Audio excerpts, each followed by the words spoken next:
I was an ordinary boy until I broke the rules, my life destroyed. Life destroyed. Until I walk awake, scream my mind, I shout, the ground shakes. How much can I take? My mind will break. Will it break? Can I take? Can I be your superhero? Superhero.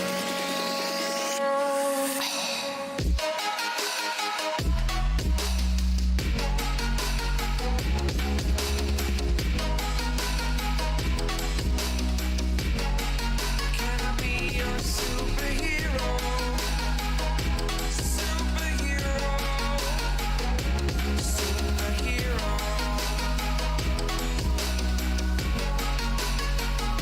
Superhero.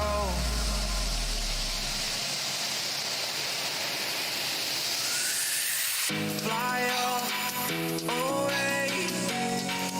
It's the first time of today. Today. To dream, believe. You are the strength, you're all I need.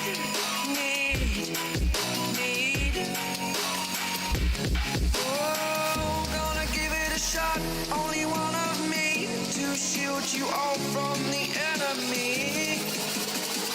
You're a superhero. You're a superhero.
Hello everybody, welcome into Ghost Racing Network. We are here for the NOMA Truck Series. Race 1 of the playoffs, kicking off the postseason here in Hollywood, Fontana, California at the famous Auto Club Speedway. Let's get right down to trackside as we got the drivers gridding up and we are getting ready to bring the fireworks to life here tonight. Going to be a race under the lights, getting excited for it. And the man that is going to get the pole tonight is going to be Justin Parham in the 19. We saw his teammate Kenneth Riedinger just outwit him a little bit last week in the All-Star race, but he still got momentum with a good finish last week. We'll see what he can do here tonight, starting from that front. Second is going to be Kenneth Riedinger. Matthew Fritz will start third for Hickox Racing. Jay Stinson, that's another Hickox Racing driver. He starts in fourth. Row 3 is going to be Matthew Dyer and Paul Witt, the regular season champ. Seventh, Rodney Roberts. Eighth, William George. Robert Duvendak starts ninth, and the 99 truck, and he has Joey Hickox to his outside, rounding out the top. Moving back to row 6, it's going to be Albert Hewins and William McKellar. Going back all the way to 13th here, we have got Ray Zerkut, Richard Hurst. I believe he's in here watching tonight, the broadcaster for the Monday Night Super Speedway Series. Make sure you guys go check him out. John Bell starts 15th. Randy Bonomi, he got into the playoffs off kind of a miracle here at the end. Wasn't going to be in. Had a guy, I believe it was Russ Kilgore, had to give up his spot, and here he is going to make the most of it. Alex Gray, 17th. Robert Jordan, 18th. DJ Maddish, 19th. Sam Boutwell in 20th. 21st is going to be Robert E. Morrison. Treston Fortson is going to start 22nd. Jeff Carl and Guy Braco make up row 12. And the last truck in the field tonight is going to be Paul Crumry in 25th. Paul's a new guy out here too, I believe. Haven't seen him. Getting more into the race info, we are at Auto Club Speedway, one of my favorite tracks. I'll tell you why in just a second. Let's get everything down here and show that race info. Big D-shaped oval. It's the Flatwoods 200. We're in the NASCAR Craftsman Truck Series for 100 laps tonight. 70% fuel as always. 5 tire sets, 1 fast repair. Fixed setup. Stage 1 is going to be at lap 20. Stage 2 at lap 50. And there are 3 green-white checkers. All right. The NOMA Truck Series playoff kicks off here tonight. And green flag is in the air at Auto Club. Pretty good start here from both of the teammates. Kenneth Riedinger is going to be looking to get the lead early. We know how dominant he is when he gets clean air. That's what he is going to be trying to do immediately here. Quick thing to note, you'll see it here. All the drivers that are in the playoffs are going to have this P beside their name. That's why you see Justin Parham, who's leading right now with it.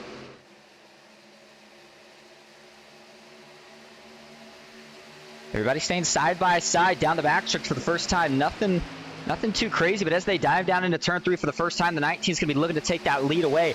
We didn't get to go through all your race info, but I kind of wanted to keep it that way. That way we can go through a little bit more of it as we get through this race. You might have noticed it on the first lap as we zoom out to our TV3. This track is very wide. It's got a lot of grooves. It's an old surface. These guys are really going to mix it up. They're going to get comfortable here early, but you see everybody's still 2x2. We don't have all single file action just yet, but Kenneth Riedinger, he took the lead on the top side. And AC 3 wide, a row back here. It's going to be Paul Witt in the middle. He's going to get shuffled back. That's two Hickox Racing drivers going around him. The inside, Matthew Fritz, and the outside, Jay Stinson, the two of Matthew Dyer. That guy had speed at a similar track to Auto Club. That was Michigan. We saw him almost get the win at the end. Couldn't quite finish the job, but he might have something here tonight as well. If that angle doesn't show you what I'm talking about, then it does it. We got one on the wall further back. I think that might have been, let's see, was that Albert Hewins? I think that might have been Albert Hewins. Looks to be okay. Good looking truck tonight for Albert. Some of these guys are running playoff banners, but we didn't have enough of them for it to be consistent, so that is why we went ahead and put the P next to it. Looking more to weather there on the right side of your map, though, for tonight. It's going to continue to cool off here, track temp that is, because we are going into the nighttime. Track temp, though, right now at 76 degrees. That's going to help the grip for all these trucks. Make the racing for us at home that much better. 73 degrees outside. Partly cloudy skies, 10% humidity, and winds only at 2 miles an hour. Nice and calm. You know, 3 laps in here, looking ahead, a little bit of a bigger picture as we see Paul Witt on the bottom trying to get around the 24 of Riedinger. This is the first of 2 rounds in the first round of the playoffs, if you will. Maybe I should say it, first of 2 races in the first round of the playoffs. So everybody's not necessarily on the same playing field right here, but it's the most even playing field you're going to be in that first race of each round, and you got to make the most of it. You don't want to get yourself down and out of it early, because if you do, sometimes it's just too much to try to make up in that second race. Rodney Roberts rocking a different paint scheme tonight in the 45. He currently sits 5th, up 2 from where he started, but the man that's got me the most impressed right now is Paul Witt.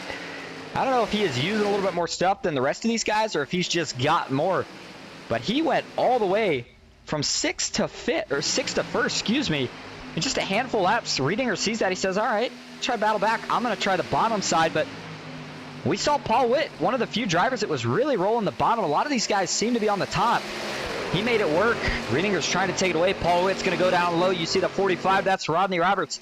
He's looking to get up in the action. These guys all staying in the draft. It's a pretty full throttle track. These guys do have to let off a bit in the corners, but not that much, and it also depends on what line you choose to run. Let's take an onboard ride here, and we'll show you the dashboard for your current leader, Paul Witt, who rides that bottom line.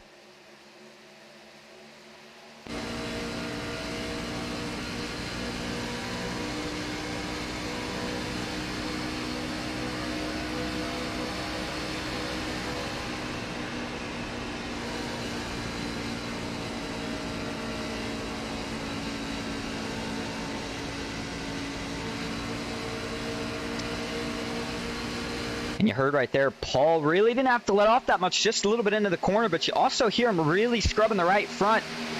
And that's the price he may pay later if he continues to run that line. Very impressed. I thought Riedinger maybe would settle down for a little bit here, try to let the tires equal out, and then maybe he would go, but now he's going to get a little loose. Paul Witt's going to make a move there. 3 wide for the lead down the front stretch. That's Rodney Roberts on the bottom. He's going to dive as low as possible, but up top, it's going to be a little push from Justin Parham, and it looks like he's not going to be able to get clear, though. They stay side by side into one. The top is the place to be on exit, not so much entry. Paul Witt, maybe he was thinking about the slide job. He's not going to get clear this time, and they continue to stay 3 wide.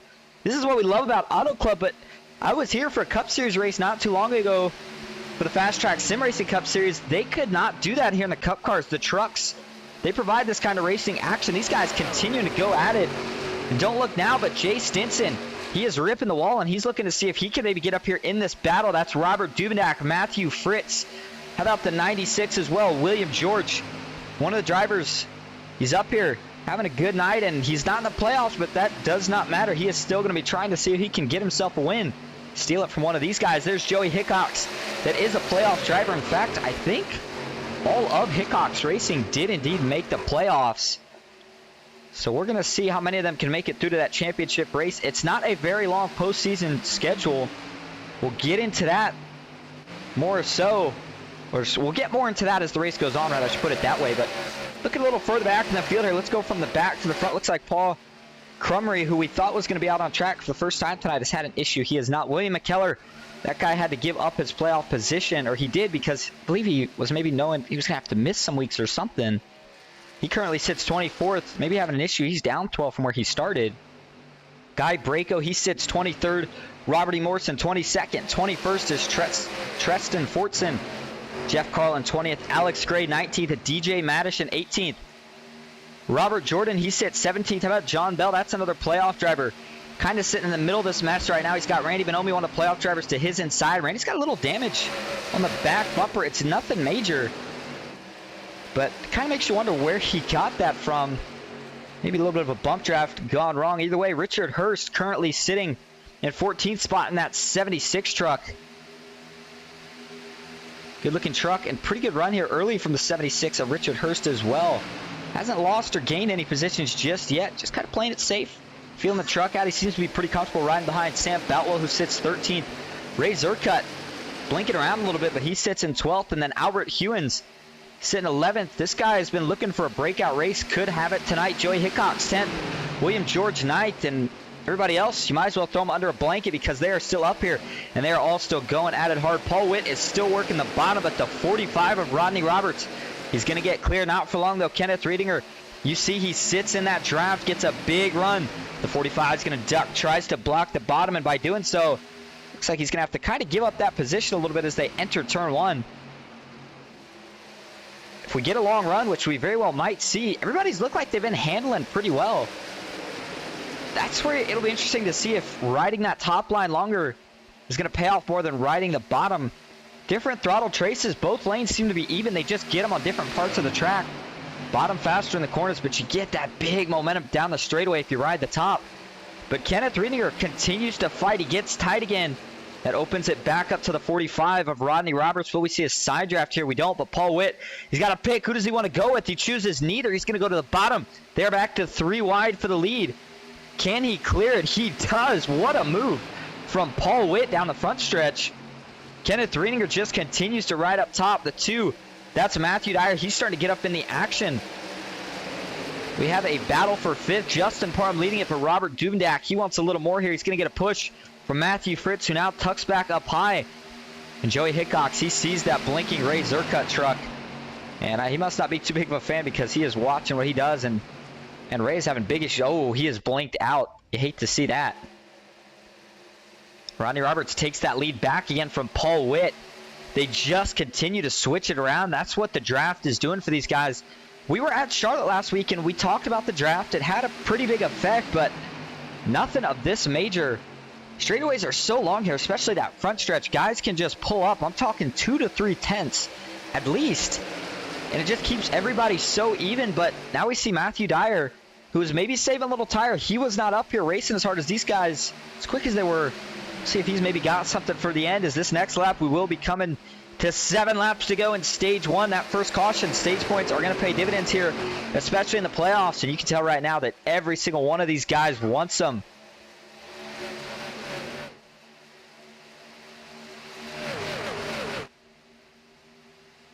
Looks like we got Wyatt D rooting on DJ Maddish in the chat. The Manny Rays Mafia is out here watching tonight. Got Richard Hurst out here. Nancy Hickox is watching tonight, but my phone is 3.5 minutes behind the broadcast, so I am watching on TV with my family. Well, we certainly appreciate it, Nancy, and I hope you guys are having a good Saturday night. Looks like Matthew Dyer, he kind of made that charge, fell back a couple spots, jumped back in line. The 99 of Robert Duvendak, he continues to crawl up positions. He's not been able to get by the 19 truck of Justin Parham. And for anybody that's, maybe not looking as much into it as I am here, I'm going to try to give you a good view of it here. Let's go to the chopper view, actually. I think this might be the best representation of it. You can see the different lines these guys run. Watch as they all go into turn 1. Rodney Roberts is trying to stretch that lead out a little bit. It looks like Kenneth Riedinger is maybe starting to fade, but there you go. You got about 3 different lanes going on. The bottom, the middle, maybe even 4 almost. Ooh, Justin Parham gets really tight right there. He's going to have to try to fend off Jay Stinson too late. Jay is down there, and as the lights continue to get brighter, the moves start to get more and more daring. That Blue Ridge 13 truck picks up another position. Jay Stinson up to 6. Cody Witt's rooting on Paul Witt in the 429. And for the first time tonight, we're starting to see somebody actually pull a little bit on the rest of the field. And that's Rodney Roberts in the 45. For a couple laps there, it didn't look like anybody was going to pull away, but for one of the drivers that is not in the playoffs, the Spino Racing 45 Toyota Tundra is looking fast. Paul Witt in second.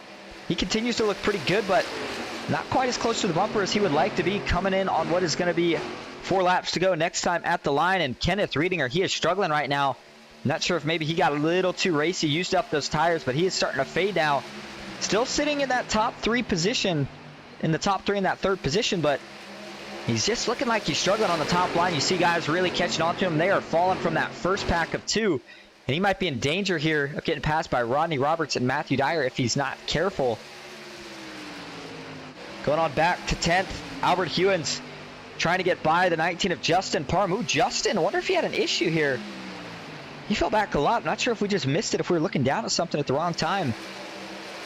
See the 96 up top, that's William George. But what this has told me so far is you got to think maybe the guys on the high side were wearing their tires out more than they felt. It's a lot more throttle time on the outside, and a lot of times that can mean more tire wear because 2 of the guys that were running that high side, they have fallen way back now. Kenneth Riedinger loses another position. He is back to 4th, under fire now from Robert Duvidak. Jay Stinson, Matthew Fritz, can they maybe make a pounce? Try to get that 99 truck. The 96 of William George, that's where the big break is for this first group. But the battle for the lead, thought it was heating up, started to cool back down. It's been sitting around 0.3 of a second. Paul Witt is searching for some clean air, but doesn't matter how hard he searches, he's not going to be able to find nearly as much as your current leader, Rodney Roberts, has. And the more tires wear out, now we are starting to see that long single file line, which earlier looked like it was double file and never going to single file out, but these guys are all going to have a stage break, and they are all going to come in to get some of those fresh Goodyear tires. We'll see what strategy they play after it. I think you might see Kenneth Riedinger play a little more conservative and or maybe shift his line to the bottom, try it out.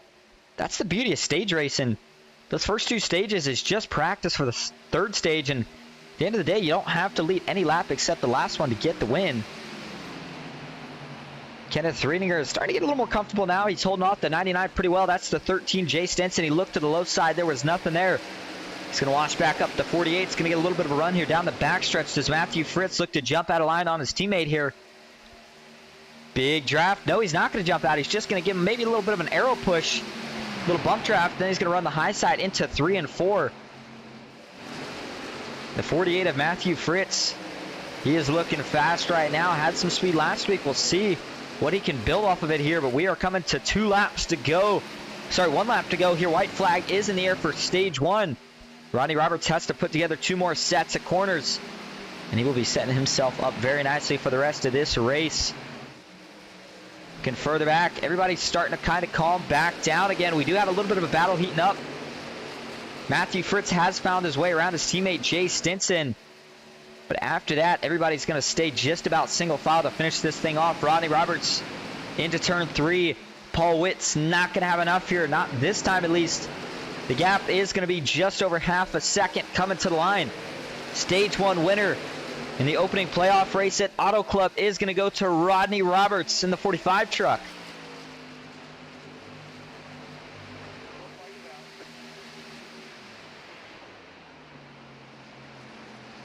Yellow flag is in the air. You know what that means? We're getting ready for pit stops. And by the way, Paul Witt finished 2nd. I got to think... Well, I guess technically Rodney Roberts is probably your biggest mover, up 6 spots, at least in terms of the battle for the lead. But Paul Witt, I thought, was another one of those big winners in that stage. He brings home 2nd. Matthew Dyer 3rd. Kenneth Riedinger, he started out hot, got a little tight. He's going to have to make some adjustments here. He finishes 4th. Robert Duvidak 5th. Matthew Fritz steals the spot from his teammate on the last lap, finishes 6th. Jay Stinson 7th. William George 8th. Justin Parham falls back to 9th. And Albert Hewins bringing home a top 10 here in stage 1. That is another one of those playoff drivers. We are going to get some interviews, but we're going to let these guys pit. And as they do that, we're going to take a quick break. We'll be back.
We are back live at Auto Club Speedway. Pit stops underway, and just as we expected, looks like the whole field, or just about the whole field, is going to come in. Robert E. Morrison currently staying out. We'll see how the strategy is going to pan out or what he has in mind. We could not find your Stage 1 winner, but we did find third place, Matthew Dyer. Matthew, you got a copy? Yeah, I got you. All right, well, I mean, first off, last time we saw you at a track like this, it was Michigan. You looked pretty sporty there at the end. I think you only needed one more lap, and you might have got him. You finished third in the stage. You're looking pretty fast. What's going to be the strategy here to get this thing done? I think here in California, it's really going to be up to, how well do you save your right front tire. You could tell there at the end of this run, in Stage 1, where there was a lot of people who were running hard on that outside, just kind of started falling back once they burn out their tires. So I think it's really just going to be whoever can do that, and it might even come down to fuel mileage at the end. All right, well, we've seen the racing be pretty clean, and as you just noted, that's one of the things we were watching. The tops seem to have a lot of speed early, but man, it really takes a toll on those tires. If we get a late caution, are we gonna see you ripping the wall, or are you gonna stay committed to that bottom? It's really tough to say, but I am truly a bottom feeder, so I fully intend to stay here on the bottom. All right, well, good luck the rest of the way, and we'll see what happens. Thank you. Thank you. That's Matthew Dyer sliding back down to his team here real quick.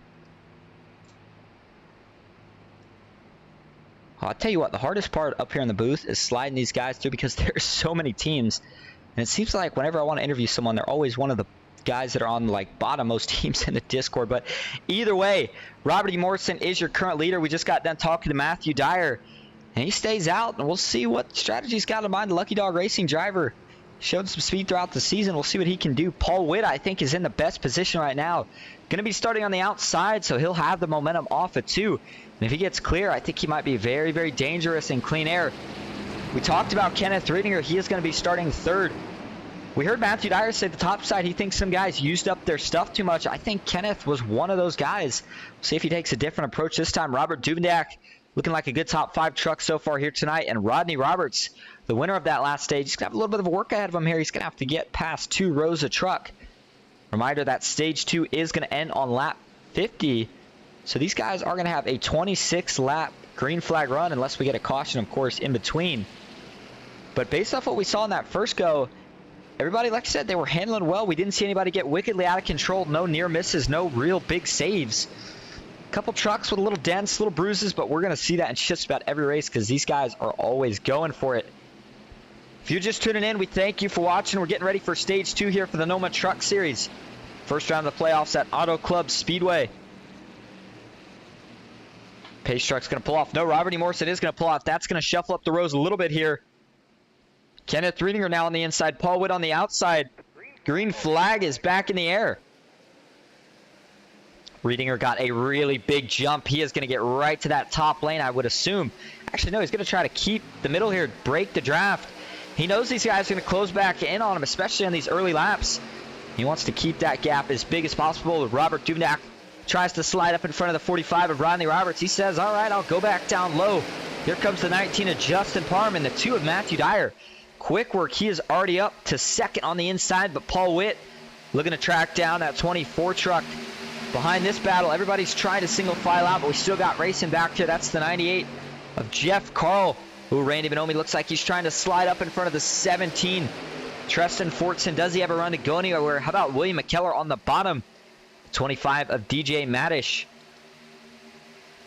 Going back up front. We got a battle further back. This time, though, they're separating a little bit in the front. Kenneth Riedinger, he's still going to have to worry about Paul Witt, but Matthew Dyer has not made his way up there yet. And then behind that, it is a mess. We got William George on the top, Matthew Fritz on the bottom, and Justin Parham is now looking back to the top. You see the 5 of John Bell. He's looking to get in on this battle as well. That's the 55 of Albert Hewins, Jay Stinson. This is really where the battle's at right now. We know track position's important. You might have saw back there for just a second in that last camera shot, one of these trucks was down on the apron turns 3 and 4. The way the apron works here at Auto Club, you can kind of run 3 and 4. You got to be careful with it.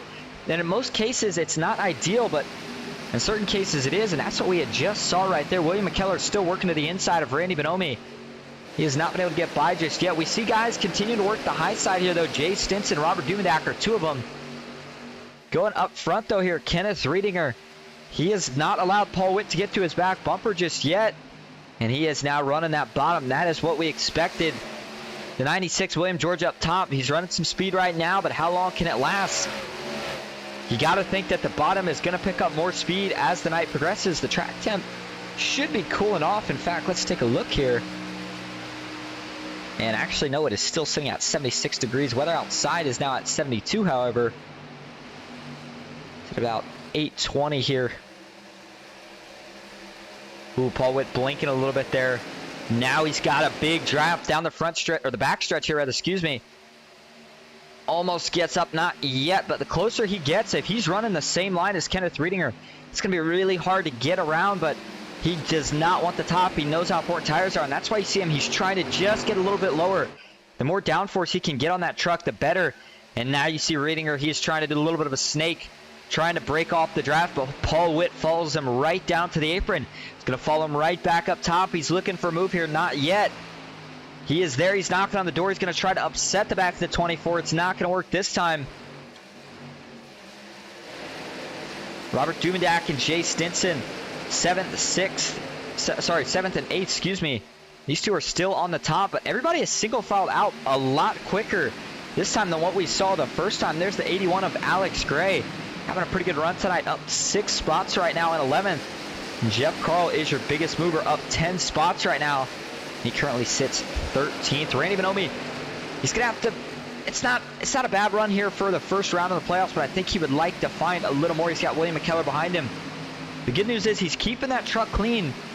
And, you know, at the end of this race, we have seen some crazy things happen here in the NOMA Truck Series. We have seen guys that have been favorites all day end up getting wrecked out of it. So you got to stay patient, and if you can keep your truck clean to the end, get a top 10 finish, you're going to be a lot more comfortable going into Atlanta next week. And that track, that is probably one of the hardest tracks because it's not new Atlanta, it's going to be legacy Atlanta. Tires are going to absolutely shred there, and if you can't save tires, you are going to be a handful by the end of that race.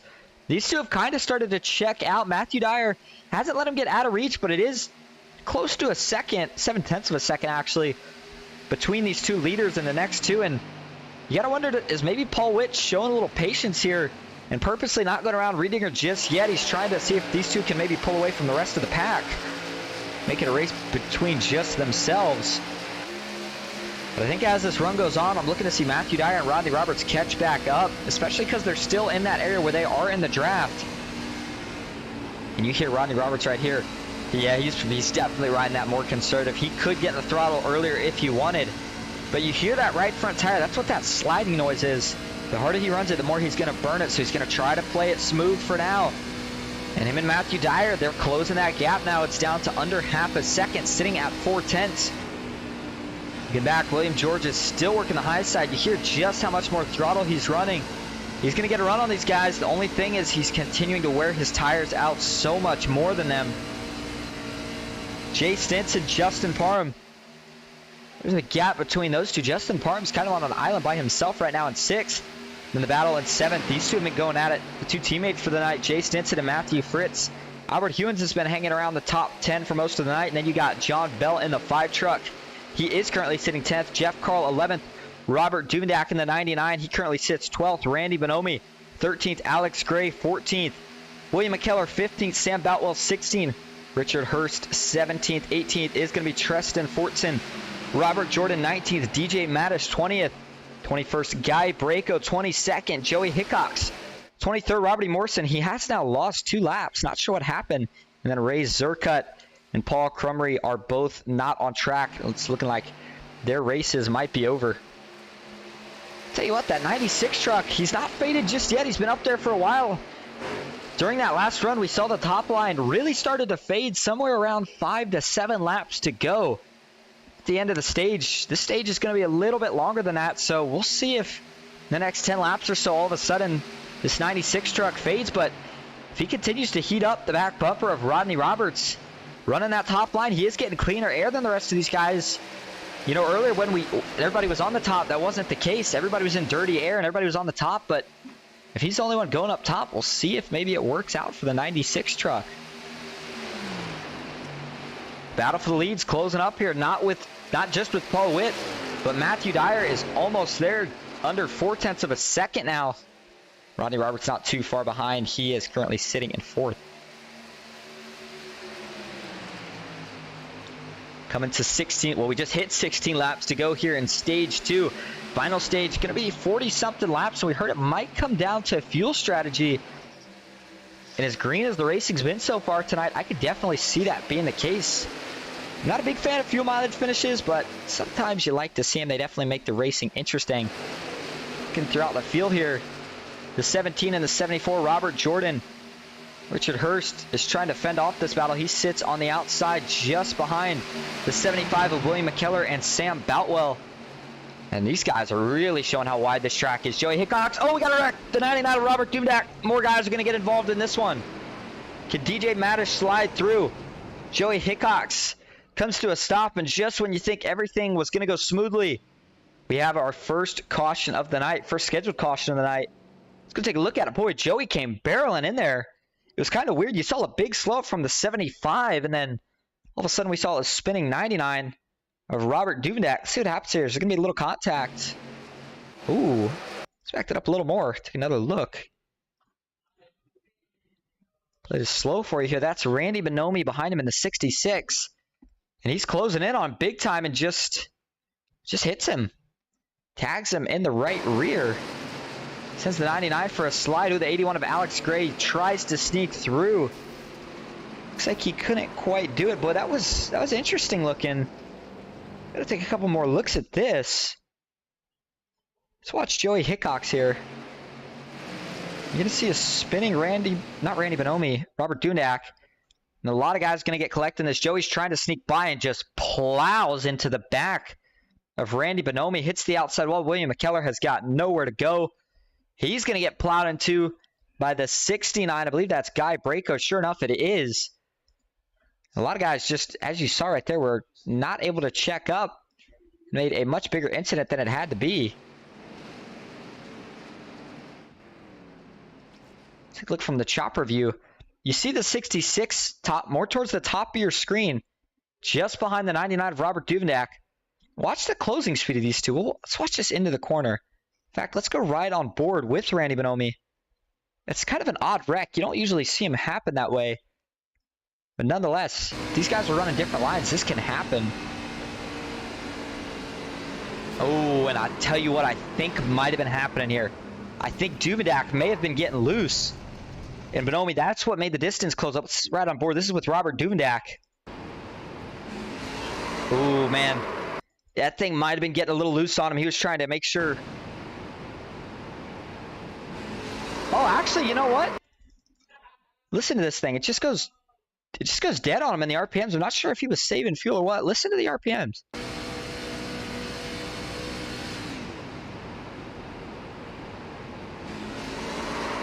So I'll tell you what, that actually, I take it back, sounds to me like he was maybe trying to save some fuel. And what he was doing there was clutching. You see the lights are still on. He's got RPMs. Or he has no RPMs, but he still got the engine on. He was holding the clutch in, probably trying to save some fuel. The closing distance ended up just being too quick.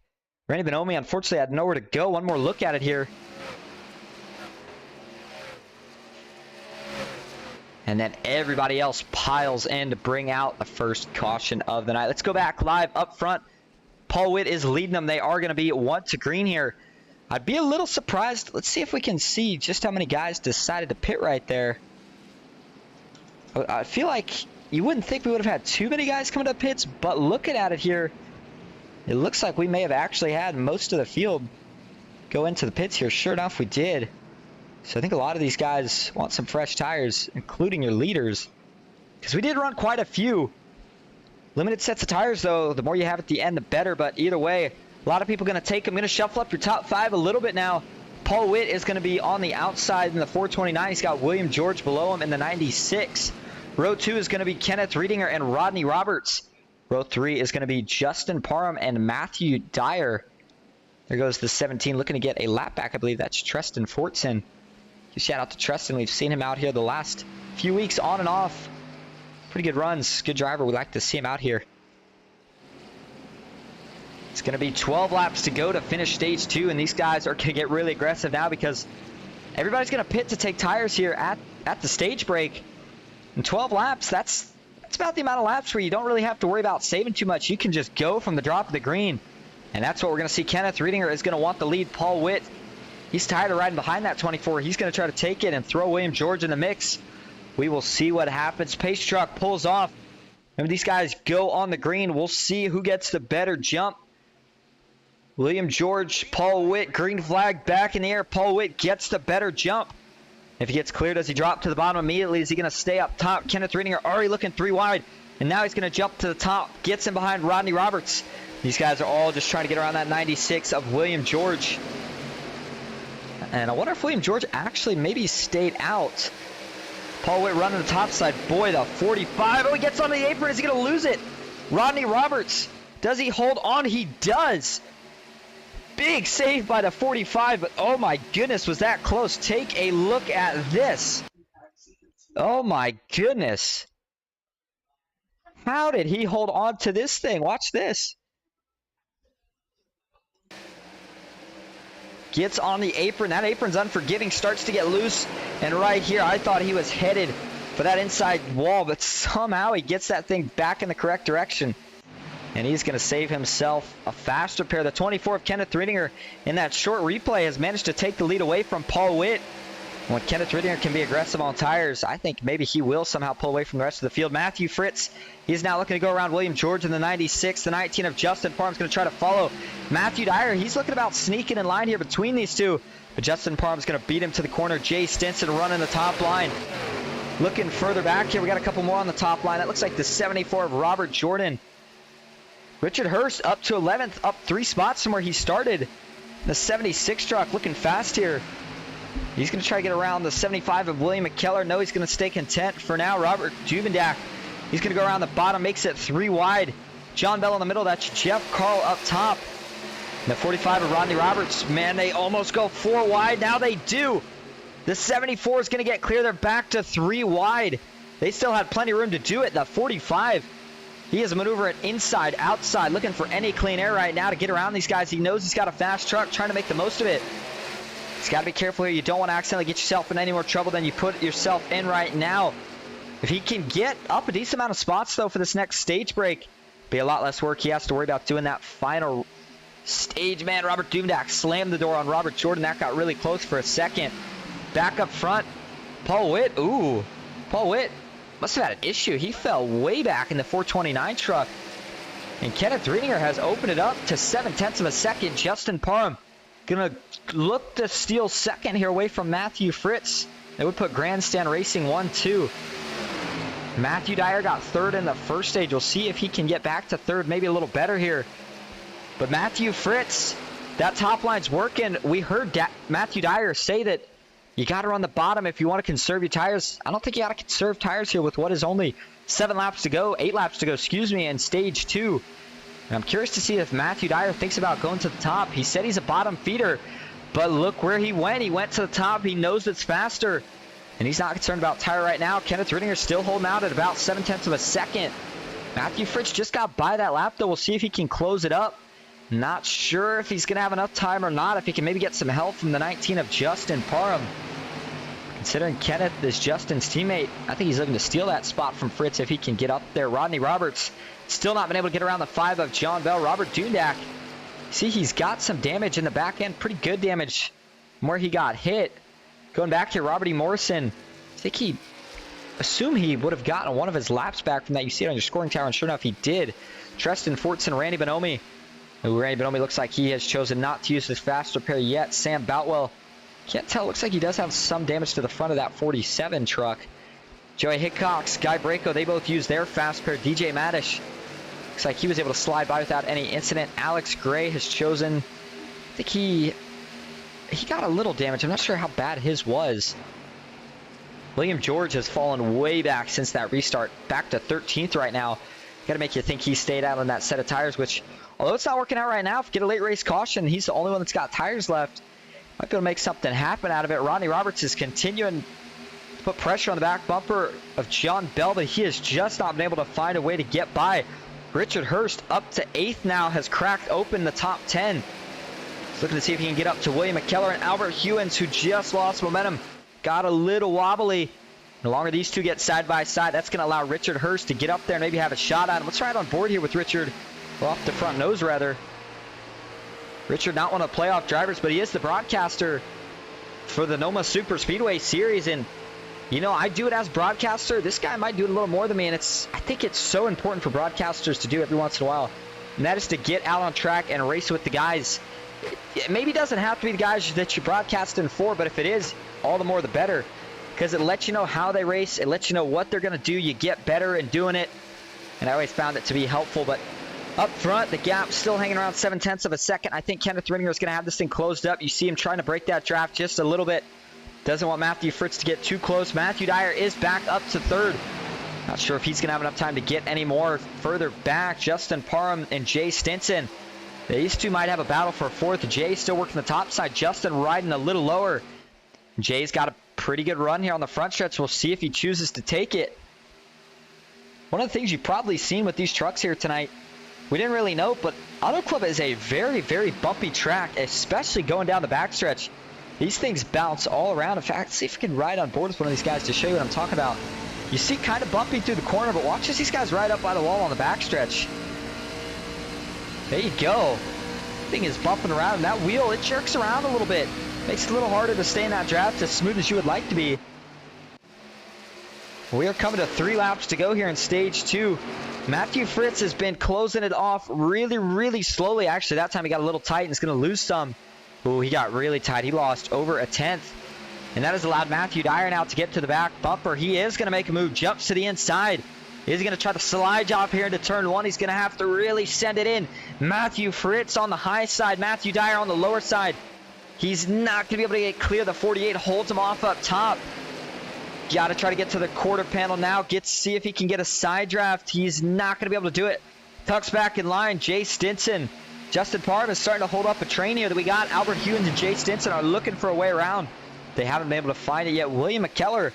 Let's see, did he fix the damage? Ooh, it looks like he did. So he must have had a little too much. And Matthew Dyer is working his way back to the inside now of Matthew Fritz. I'm surprised he's not going up there to try to get a side draft, though. Usually when you see a guy get a little bit of run out of the corner, they go up, they hang on the left rear, the truck above, and then they shoot to the bottom. It's usually enough to get clear, but Matthew Dyer wants to play it extra conservative right now. But the longer he does this, the more Kenneth Rinninger continues to pull away. Now at 1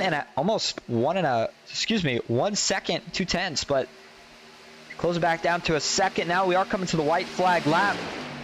The battle for first isn't really a battle. Looks like Riedinger is going to walk away with stage 2. The battle right now is for second between Matthew Dyer and Matthew Fritz, but I think Fritz is maybe starting to use up a little bit of stuff.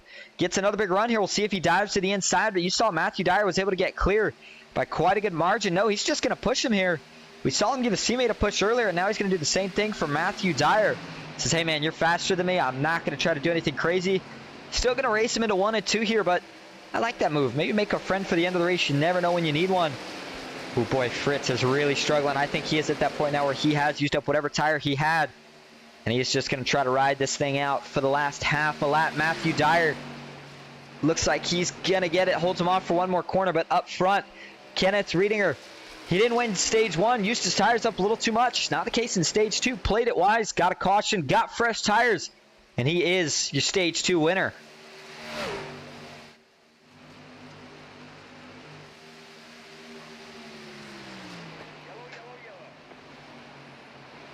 Tell you what, grandstand racing looking pretty good here early. I'm not sure if Matthew Dyer is actually on their team, but he was in their Discord tonight. So you're going to have a playoff driver finish first, second, third, fourth, and fifth. Isn't it funny how it always seems like the end of the season here, once we get into the playoffs, the playoff drivers always seem to be the guys at the front? Well, that's why they're in the playoffs. We are going to get an interview from your Stage 1 winner, but while we go get him and these guys complete their pit stops, we're going to go back to Ghost Racing Network side by side. We'll be right back.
Back live in Fontana, California at Auto Club Motor Speedway. Pit stops underway here. Stage 2 wrapped up. Stage winner was Kenneth Riedinger. We saw Matthew Dyer get second. And quick note, Matthew Dyer is indeed a Grandstand Racing teammate. Didn't know that until tonight, but we are going to get an interview here with your Stage 2 winner in just a second after he completes his pit stop. But we are hearing that it sounds like, at least based off your leader, these guys do have a few sets of tires left. So we'll see what happens here if we get a couple late cautions. I think if everybody gets spread out, there's a chance we don't get a caution. Everybody comes in, we have green flag stops, and they'll take them then. But as we see Kenneth Riedinger working his way out of pit road now, looks like he is going to come out your leader. Assuming that Guy Braco ends up going down to the pits, we'll have to see how that pans out. Either way, he wins the race out of pit road after winning stage 1. Kenneth Riedinger. Kenneth, got a copy? Yeah, I got you. All right, well, we talked to Matthew Dyer at the end of stage 1. But I'll tell you what, all of Grandstand Racing is looking fast right now. The first stage you struggled. Second stage you looked like a rocket ship. What changed? I haven't ran this track in a long time, so I didn't know what lane or what line to run at the beginning of a run. So it looked like everybody was on the bottom, so I started mimicking them, and then kind of found the speed I was missing. So, well, sounds like you got a pretty good amount of tires left in the pits. Do you see this thing going green the rest of the way, or do you see maybe getting some cautions? Yeah, I think we'll go green here for a good bit. All right, well, it's going to be a long green flag run. Going to be a lot of racing at the start. Hopefully you can hold them all off. Thanks for talking to us. All right, thank you.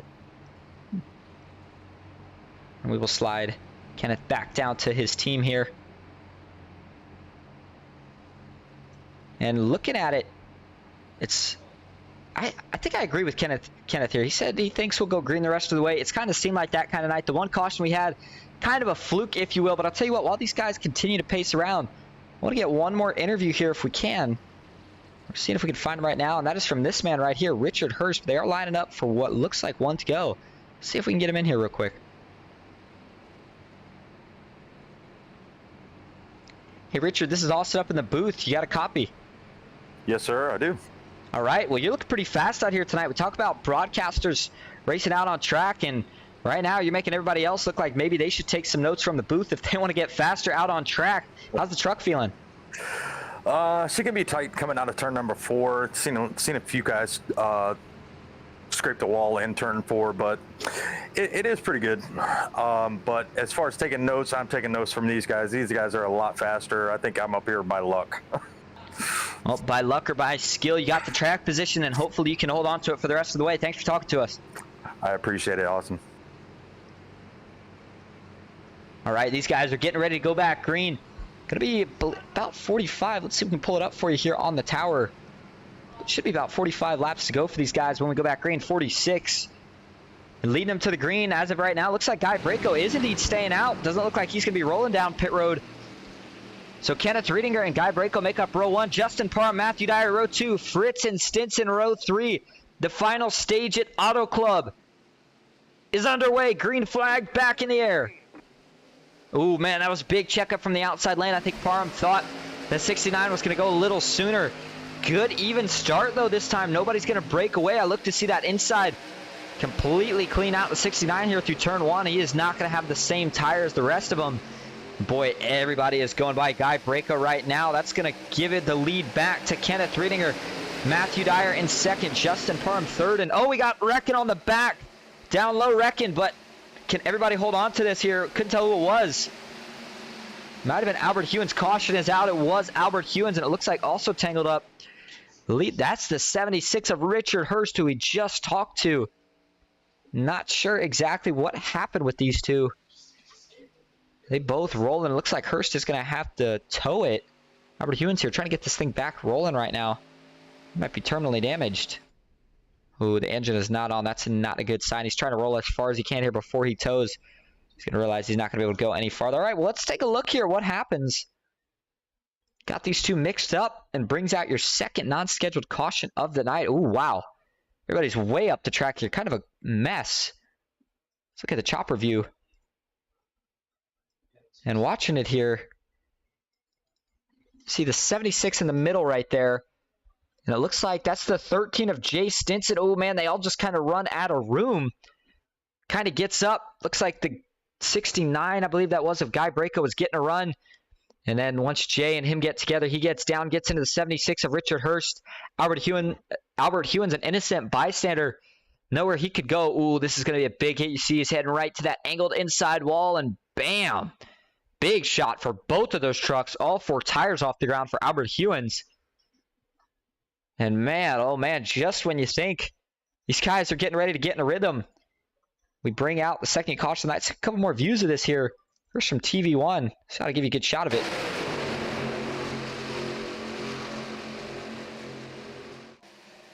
And there you go. Watch this hit.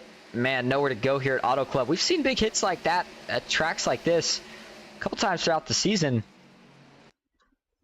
Taking a couple more views of it here. Man, they almost... Oh, just, man, and Jay Stinson couldn't keep the thing on the wall. It's hard to do, man. That thing bounced off the wall, and then, of course, these two nowhere to go, and they had to tow those two, or those machines.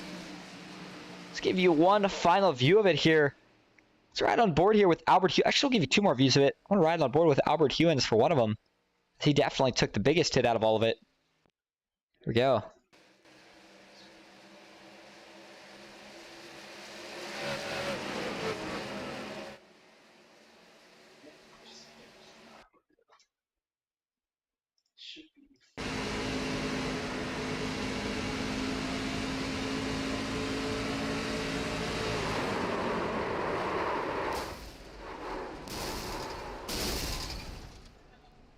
Man, that was a big hit. Looking back live, though, Kenneth Riedinger is still your leader. Wouldn't expect any of these guys to pit, except, of course, the ones that had damage. Looks like Richard Hurst in the chat says the truck is toast. Man, we hate to hear that. Just interviewed him. He's having a heck of a run, but make sure you guys go check out Southern Broadcast Gaming Network on YouTube. He puts together some very great quality broadcasts. It's going to be, looks like, see if we get the 1 to go signal this time, but just over now, 40 laps to go. Still a pretty long ways here. Remember, this track is 2 miles long. And sure enough, that is the 1 to go signal. Looks like it is going to be Kenneth Riedinger first, Justin Parham second, Matthew Dyer third, Matthew Fritz fourth, and Robert Dubedak rounding out the top 5. While we have a chance, let's look at the upcoming schedule here for the NOMA Truck Series now that we are indeed into the playoffs. And you can see some of the past races we did. We had an off week. We went to Michigan. Crazy finish at the end for that race. Then we headed to Charlotte last week for the All-Star race, where we saw Kenneth Riedinger get the win. He is currently leading right now. Auto Club's where we're at tonight, and then we go to Legacy Atlanta. That's the track I'm telling you. It's one of my favorite tracks to broadcast. It is a very, very, very tough track to race. Kind of like, it's one of those tracks that they call like a cheese grater almost on the tires. And these guys will absolutely shred tires. Those trucks are going to be a handful.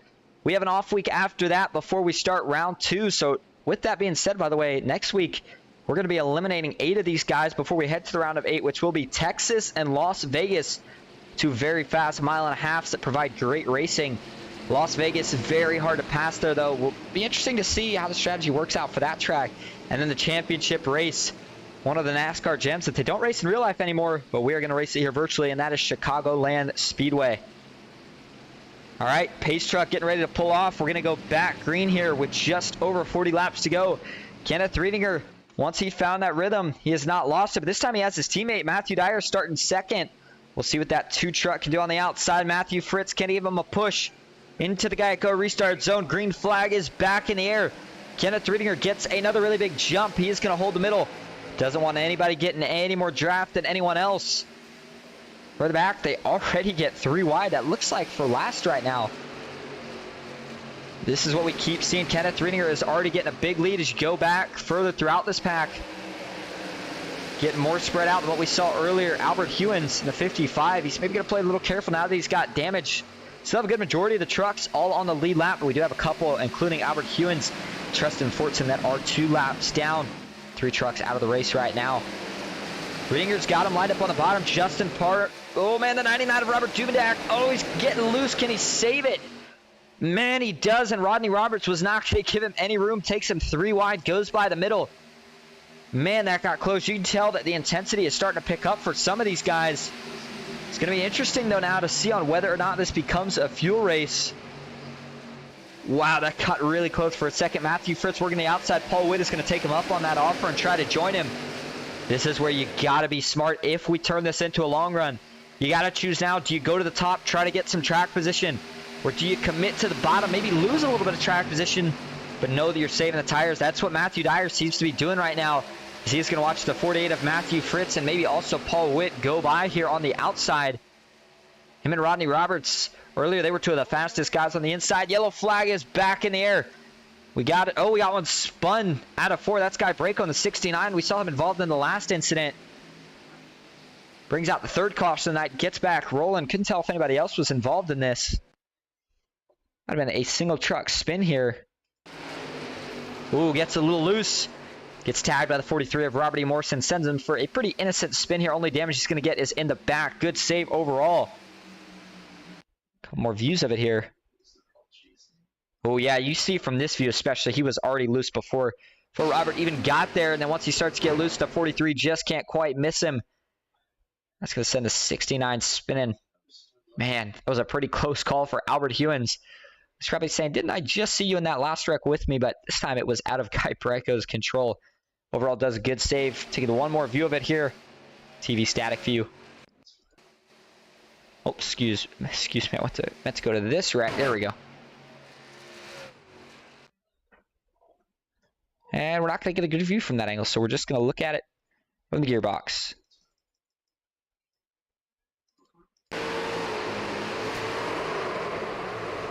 Well, tell you what, Robert E. Morrison got himself some good TV time. You can see the sponsor very nicely right there as he goes around. But you know who I think is maybe not a big fan of these cautions right now? It's probably Kenneth Riedinger. He thought this thing would go green, and since he said that, we've already had 2 cautions since. And we know that cautions breed cautions, and the closer we get to the end of this thing, the more that likelihood increases because guys start to sense that they've got a better chance. I still don't know if we would necessarily see anybody pit right here. In fact, I don't think anybody did. Let's take a quick check on that. At least only the guys that had damage probably. It'd just be a little surprising here. Actually, looks like we did have some of them pit here. Sure enough, we did actually have some of these guys pit. Not leaders, but one of them that pit was Paul Witt. So we'll see here what the strategy is. These guys might be thinking that now we're going to go green. It's only going to be 30-something laps to go. Going to be very interesting on fuel from here. Looks like Southern Broadcast Gaming Network says great broadcast. Well, thank you, Richard. We certainly appreciate it. For anybody that is new that is watching, which I doubt because I think most of the people that watch this every week have already been here. We do have a Discord. Go check it out. We got the link in the description. Feel free to give us a follow. Can't say too much yet, but I believe Ghost may be having an addition here soon. We're not gonna say too much yet because the boss man, Bryce, I don't know if he's gotten final say. Of course, I would let him announce it on his channel first, or not on his channel. This is his channel, but over on his broadcast first, if you will. It's the Flatwoods 200 here at Auto Club. We're well over halfway, 62 of 100 complete. And I know it says 5 cautions up there on the scoring tower, but that really has not told the story of this race. It has been a great race so far.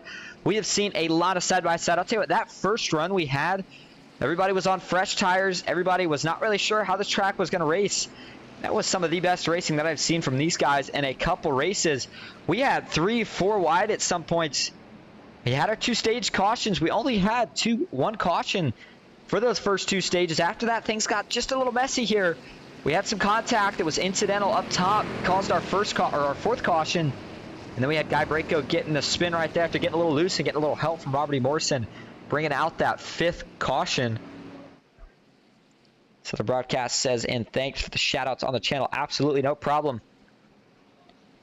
Quick side note, I never really understood, certain broadcasters, they always, almost like for these guys, for example, when they do interviews, not the case for these guys, but I've done some leagues where they have broadcasters and they almost shame you for giving a shout out to a channel, whether it's your own channel or any channel, in the post-race interviews, and never really understood that.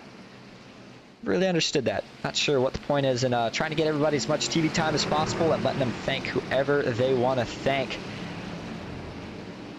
All right, pace truck going to pull off. We'll try it again here. Matthew Dyer, Justin Parham going to switch spots this time. Justin Parham on the front row, Matthew Dyer on the second row.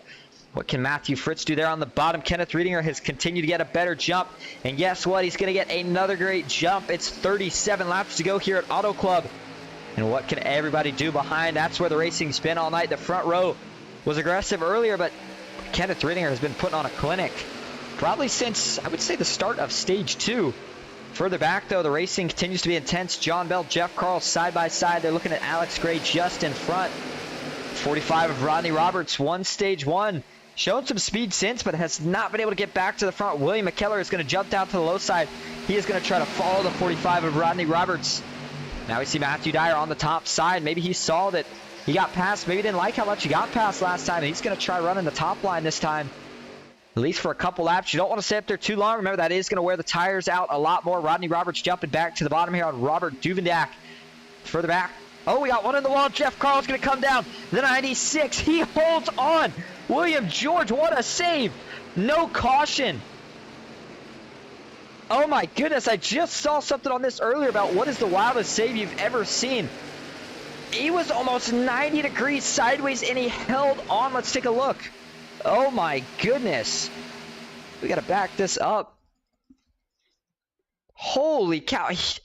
I cannot believe what I just saw. I thought that wreck was over and done, and somehow he held on. Let's go up here to the 96 of William George. What's just going to happen? The 98 here, 25. We can get a little contact here. The 98 is going to try to maybe squeeze up after Joey's there. Oh, that's what happens.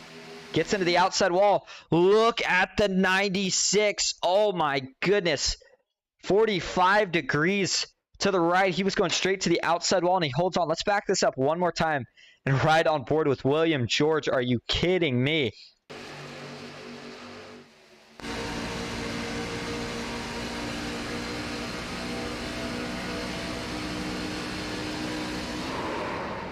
Wow. We've had a lot of candidates for Save of the Year, but I think we got a new leader in that battle.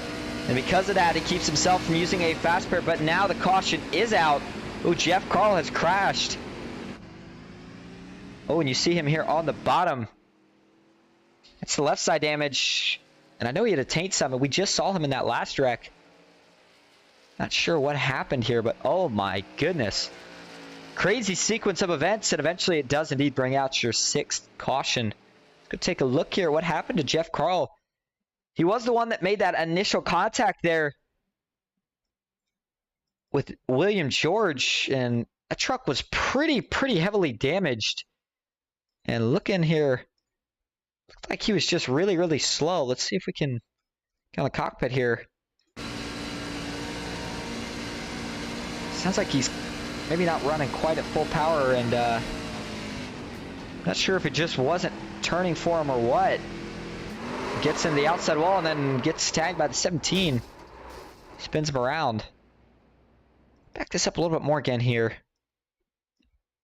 Boy, the 17 was pretty far back, but may have just had nowhere to go.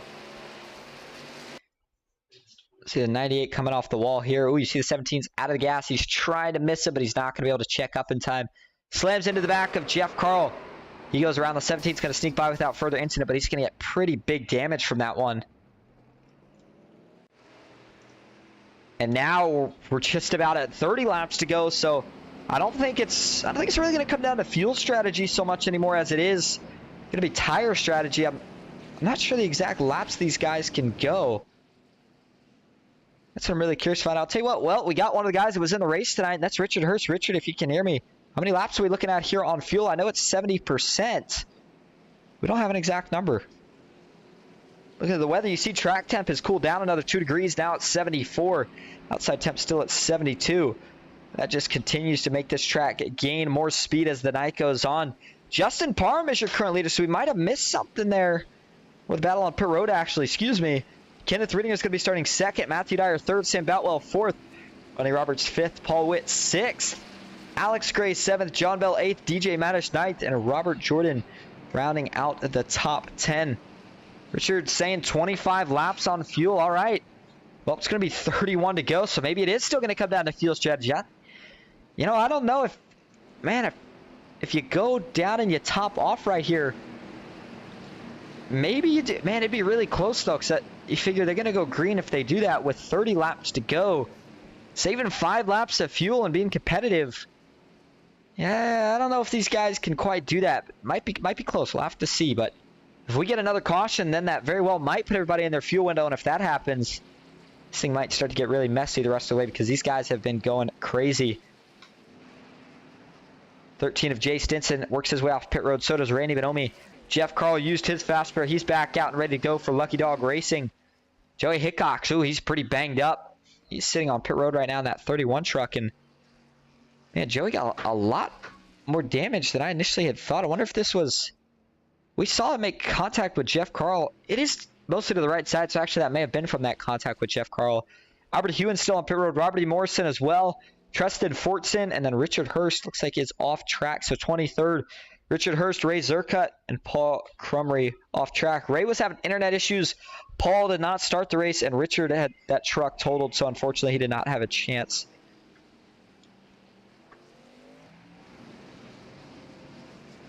All right, well, we got the 1 to go signal, and it sure enough is going to be 30 laps to go. Richard looks like says they cannot make it. That sounds about right. Okay, man, because for the guys running the top line, they're just about flat out, especially on new tires. In the draft, you can save a little bit, but not much. And we saw Robert Duvendak was trying to save earlier, trying a little bit of strategy with that. It did not work out so well.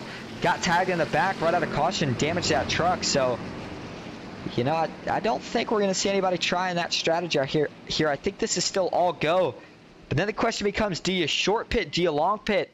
Do you split it in half? I was always a fan of the splitting it in half because I feel like then you can use your tires for most of their ability. 15 laps being around that area where the tires are really starting to hit the point of if you're using them up, it's time to go in and take a new set. 70 laps out of 100. If you're just tuning in, we thank you for being here on Ghost Racing Network. I hope everybody is enjoying their Saturday, the NOMA Truck Series. Round 1 of the playoffs here at Auto Club. Round 2 is going to be at Atlanta next week, but we got to finish our business here first. 30 laps to go, not a long way, only 60 miles around this D-shaped oval. Racing's been good all night, but I'm still raising the question, does anybody have anything for Kenneth Riedinger right now? He continues to be the class of the field, and so far, nobody's been able to put anything to him since stage 2. I'm looking for drivers such as Matthew Dyer, Rodney Roberts, Justin Parham on the front row who takes the green. Can they make something happen? He gets a good jump this time. And for the first time in a few restarts here, Kenneth Riedinger is not going to be the leader going into turn 1. See Robert Duvendak, he's already looking third lane on the bottom here. DJ Madish up top. There goes Robert Jordan. The 74, the 25 is fading in a hurry. 75, William McKellar, he's trying to sneak by as well. Ooh, William George got really loose. He's not going to be able to sneak up in front for that. They are 4 wide right now on the backstretch. 3 by 3. Now they start to settle it back out. The 47 of Sam Boutwell. He's going to try to get by the inside here of Kenneth Riedinger, who has run in the middle and top line. How long can Justin Parham hold them all off and hold that clean air? Look at these guys back here. It is a hornet's nest. William George going to try to get back in the top line. He had a wicked save earlier. There's Joey Hickox.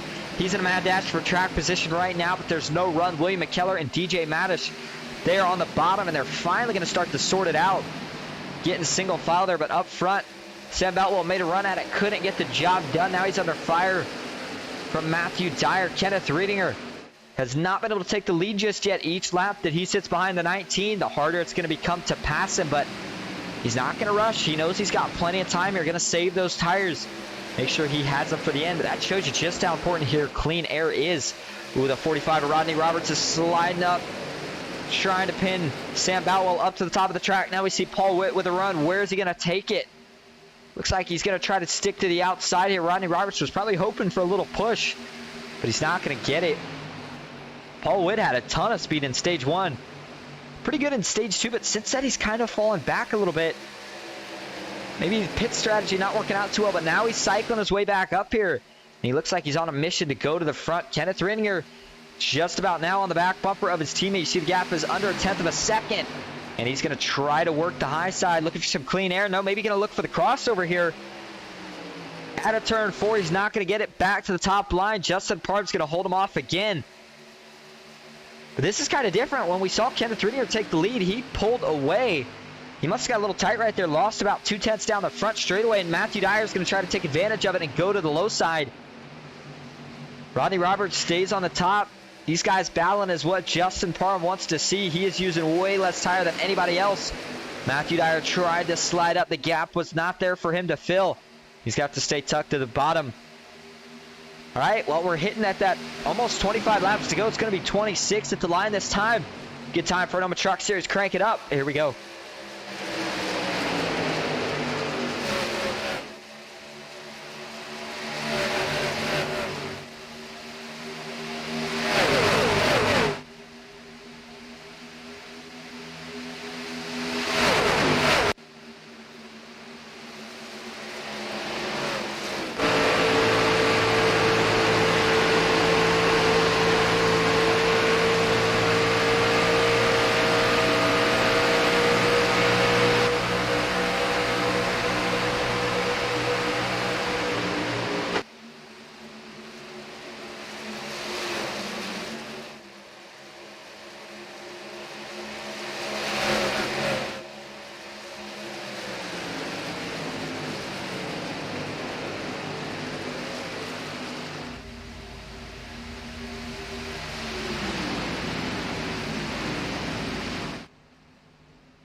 And that's going to do it for tonight's segment of Crank It Up. I hope everybody did enjoy that. The battle for the lead, Justin Parham lost it to his teammate Kenneth Riedinger, but Rodney Roberts is back up at the top three, and he wants more. He's looking to the bottom side of Kenneth Riedinger. Kenneth is going to pitch him down to the bottom, so he's got no room to work with. But off of turn two, I like what this 45's doing. If he is rolling speed on that bottom line, he could be dangerous. Seems to be the preferred place to be. How long can he hold off, though? Kenneth Riedinger could not quite get clear. Big side draft for Rodney Roberts down into turn three. Problem is, Kenneth continues to try to hold him as low as he can. Paul Witt's looking to get back up in this battle as well. He is sticking the bottom. You got three Grandstand Racing drivers up top. You got a Max Speed TV driver. And then you got Rodney Roberts sitting first on the bottom for Spino Racing. 23 laps to go, not a long way. We're still expecting a pit stop, though. The question is when. Oh, man, Kenneth Riedinger really laying it on the right side of Rodney Roberts. Paul Witt gets clear for third. Now he's going to see if he can maybe look for a three-wide move on the front stretch. Sam Boutwell in the back. But I'll tell you what, I think he hit one of those bumps. He got really out of shape for just a second. Albert Hewen's looking for a pass here on Robert Jordan. Everyone else, single file, spread out. Paul Witt back to the high side. He's going to try to get a block here. Get a little push from Justin Parham. And Rodney Roberts right now is saying, man, where is my help? We got a long front stretch. Nobody is pushing the 45. We're starting to see a line on the top, but I think once Kenneth Riedinger gets clear, which he does, he's going to go right back down to the bottom, which he does. We'll have to see how much tire did Rodney Roberts use up. Paul Witt's going to try to slide up. Big block from Kenneth Riedinger. Paul Witt is going to cross. Oh, he turns him. Oh, he turns him into the inside wall. Kenneth Riedinger. That's going to be a big hit.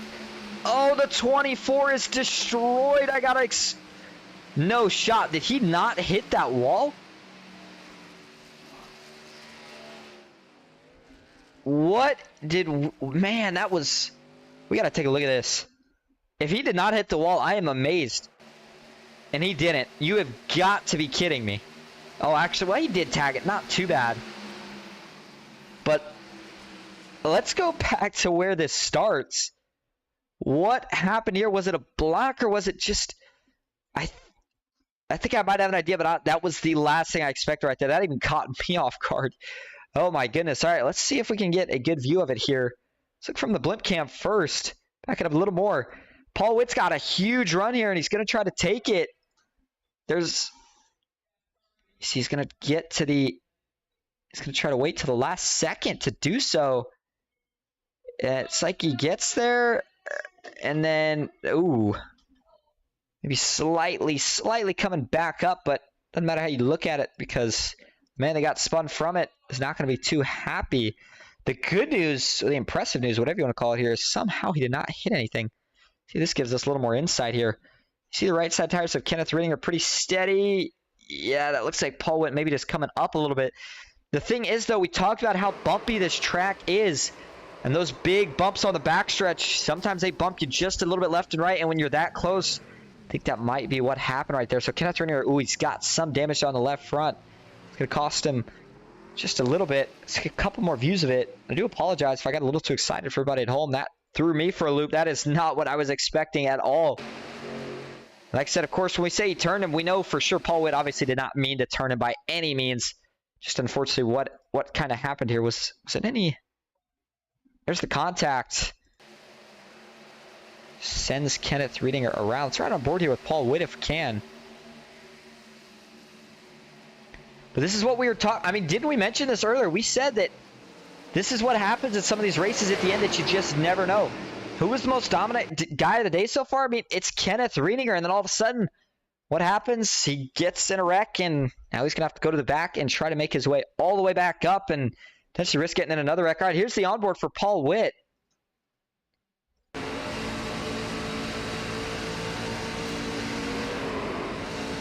And there it is. And here's the onboard for Kenneth Riddinger. Well, he almost, man, if he could have got that thing a little more straightened up, may have kept it out of the wall. Unfortunately, could not quite do it. And that brings out your 7th caution of the night. This is going to shuffle some things up. Looks like Robert Duvendak is going to be your current leader. William McKellar 2nd. Paul Witt 3rd. Joey Hickox 4th. And Justin Parham rounding out the top 5. Matthew Dyer 6th. Rodney Roberts 7th. Albert Hewins 8th. William George 9th. And John Bell running out the top 10. And Kenneth Riddinger is going to be in 18th. He's got a lot of work ahead of him in 20 laps, especially because now we are not going to have to pit again. If we go green, these guys can all make it on fuel and tire. So we looked at the one to go signal this time, and we should be going green with 18 to go. Sure enough, that is what is going to be the case.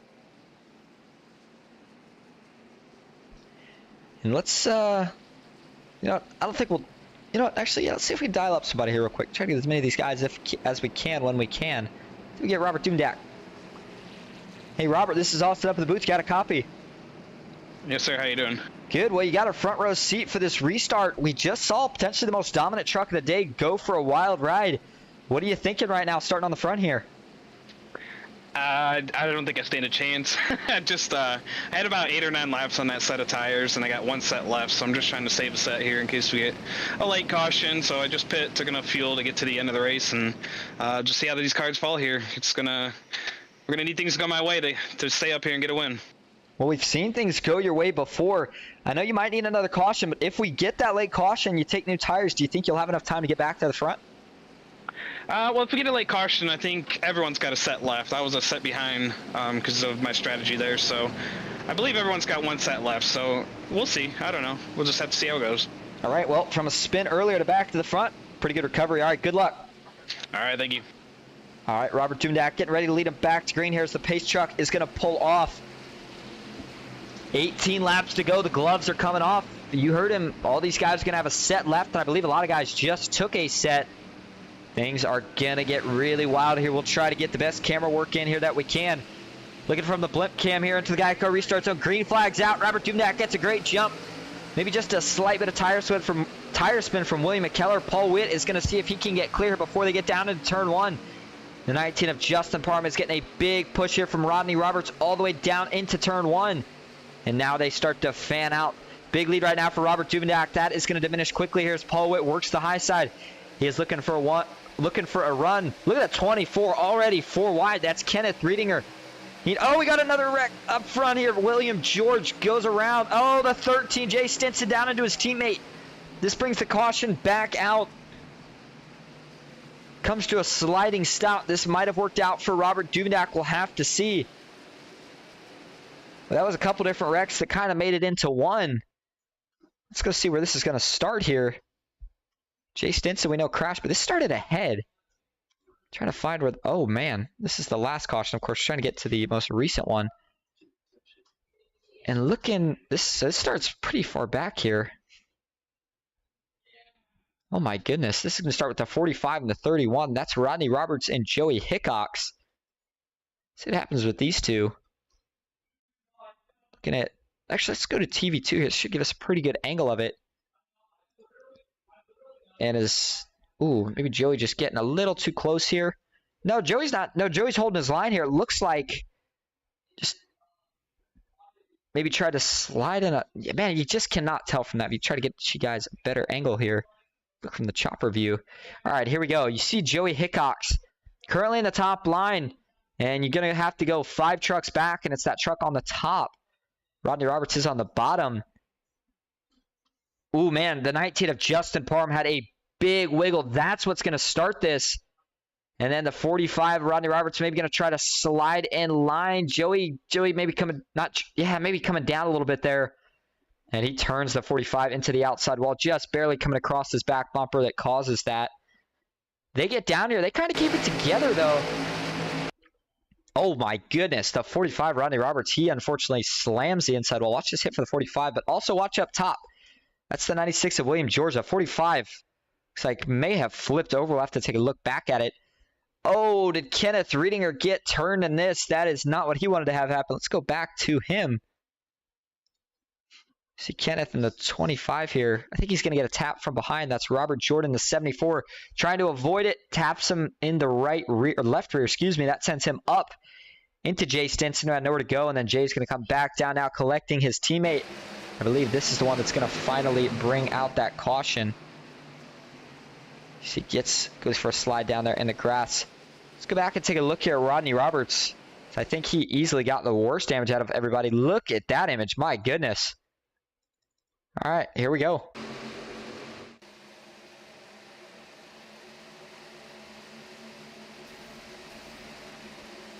And Rodney was maybe trying to get it corrected, get it back the right way. That's why he was staying in the throttle. But unfortunately, when it doesn't save it and you stay in the throttle like that, that just amplifies the hit that much more. Watch this. And he wasn't really in the throttle. That's just how quick that wall came up. Totaled his truck, and he did have to tow. This thing has gotten wild towards the end. I couldn't tell you who I think is going to win anymore. It looks like we should be getting the one-to-go signal this time. You know, it's hard to say if that strategy really works for Robert Duvendak or not. I guess the good news for him is he's going to have less laps to have to fall back here. Looking like it is going to be 14 to go when we take the green here. Paul Witt, I think, is in prime position. Justin Parham got a little loose but didn't get any contact on that last wreck. We'll see what he can do here. The 75, William McKellar, he might be looking to pounce as well. John Bell, 6th up 9 from where he started. Alex Gray, DJ Maddish, Jeff Carl, all those names that are in the top 10 that are up 10-plus position from where they started and all might have a shot at winning this thing. But the Butterfinger 429 truck, he was your regular season champ for a reason because he always finds himself in these positions. He makes the most of it, and we'll see if he can do that right now. Let's look back at Kenneth Riedinger here. See if we can see the right side of this truck. Ooh. Yikes, that's pretty big damage for the 24 truck. That is all on the right side, and there's some on the right front too, so that is definitely going to affect the speed. And what went from a race-winning truck for Kenneth Riedinger, maybe at best now a top 5. We'll have to see how it pans out, but who knows? We may not be done with cautions just yet. 8th one of the night. First 2 stages were great racing, but boy, things have gotten messy. Some guys have started to struggle with handling here late, which has surprised me because track temp has cooled down, weather's cooled down. I think it would have gave these guys more grit, but it's just not been the case. You can punch your ticket to the next round of the playoffs right here. If you're Paul Witt or Robert Duvendak, Justin Parham, Matthew Dyer, John Bell, any of these guys, they see that, they know that, and they're going to do anything that they can for that. All right, here we go back into the Geico restart zone. 14 laps to go. We are back green at Fontana. Another really good jump here. I think let's go back to the blimp cam. Showed you the best view of everything going on. Further back, they are already getting racy. John Bell's looking to the inside of Matthew Dyer. Duvendak out to a pretty good lead. Further back, William George almost got into the back of the 69. And now he's going to slide up a little bit. Oh, man, Robert E. Morrison had to cut him a big break. Now he is getting loose. We got one in the wall further back. That's Joey Hickox. Joey's going to hold on to it, but he's going to lose a ton of positions in the 31 truck. No caution. They keep it green. Matthew Fritz is going to go 3 wide. Oh, the 98 is going to tag the 47. Sam Boutwell is going to go around. So does the 98, and they're going to wreck again. A couple more big hits this time. The 74 is going to plow in. They are still wrecking on the front stretch here. That's Randy Bonomi again, at 55 of Albert Hewins. Ninth caution with 13 to go. Randy Bonomi is sliding through the grass now, and let's take a look at it. Well, I'll tell you what, this was one of the slower wrecks of the night. We saw it developing, and these two pretty much slid for all of turns 3 and 4, it seemed like. It's going to start here with Jeff Carl and Guy Braco. You can see Jeff's maybe a little loose here. Guy gets into him. Actually, hold on. Excuse me. Let me back it up. That started before that with the 47 of Sam Batwell. That's why the 98 was slow here. Taking a look. This is a pretty good angle. You see the 47 is just getting a little loose here. It looks like maybe... Man, that's hard to say. It looks like maybe he was a little loose or just coming down. No, Jeff Carl starting to come up there. They get together. So, yeah, it looked to me like the 98 maybe got up into the 47 a little bit. They make some contact. Sam Boutwell, does he hold on to it? Looks like he's trying to, but they still keep spinning. The 69 hits the 98 a couple times, and now he spins 47, still trying to save it. Randy Bonomi's trying to check up for him, but they're not quite going to be able to hold on at this point. Kenneth Riedinger, he's going to get involved in this again. Nowhere to go. He's going to tank slap that right side again. Maybe not too bad. Gives himself some more damage either way. The 74, Robert Jordan, he didn't really have anywhere to go either. And then Sam Boutwell, I think he got a pretty good piece of this. There's the 75 of William McKellar. All these guys that just really had nowhere to go. Man, almost unison spins if you look there. Randy Bonomi goes to the inside. There's William McKellar. They wrecked up front even a little bit more. Oh, man, and then Kenneth Riedinger gets, man, more contact. That is going to end the 24's night for sure. Unless he has not used his fast pro, but I got to assume he probably has. There's Albert Hewins. He's going to sneak by the outside, maybe make a little more contact. But, man, not the way we expected the second half of this race to go, but it's how it's going right now, and I think it's going to cause an underdog winner here tonight. Robert Duvendak probably right now saying to himself, hey, if you guys want to keep this up and we get into an overtime finish here, maybe the 99 can hold them off. I mean, the amount of laps his tires have had to cool down by this point, we might be getting less than 10 to go restart here. DJ Madish, the field has significantly shrunk up. Now we got a lot of guys on pit road with heavy damage. 13 trucks on the track right now. Rodney Roberts gets back on track. The 98 of Jeff Carl. I believe he already used his fast pro, but he's back out. Joey Hickox, Albert Hewins, they might be done for the night. Jay Stinson, he's still got heavy damage. Treston Fortson, those guys had retired earlier. Guy Braco, he might be done. Looking up here, Kenneth Riedinger, he still sits on pit road. Robert Jordan is back out. He may have had a fast pair still to use. Robert Jordan, that is. Sam Boutwell, on the other hand, that looks like he also may have had a fast pair to use. Got that truck nice and cleaned up. Paul Witt has just not really gotten a chance here to get by the 99 of Duvendak. He's got the fresher tires, and I think he's got the truck to do it, but he's just not had enough laps. They have wrecked on the first lap here, the last two cautions. And it is going to be a 10 to go restart. Now we're at that point where it is not long and you have got to go no matter what. That is what gives us a chance at yet another caution. Got to be careful. But some of these names that are up here with a chance added here. John Bell, Alex Gray, DJ Madish, Robert E. Morrison, William George. All going to be in contention.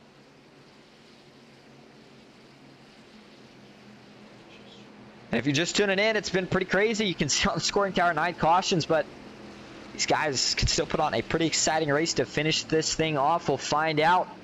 Hoping these guys can make the last caution here. We'd like to see it go green the rest of the way. Get a good battle, one of those classic Hollywood finishes. But I think Paul Witt right now has got to feel like it's his race to lose. Duvendak feels like, you know, he's not really got a chance right now. Unless, of course, you keep hitting those cautions. But Justin Parham and Matthew Dyer, they're not going to let that 429 truck sneak away too quick. Pace truck pulls off. 10 laps to go in Fontana. Back into the Geico restart zone. Green flag is back in the air.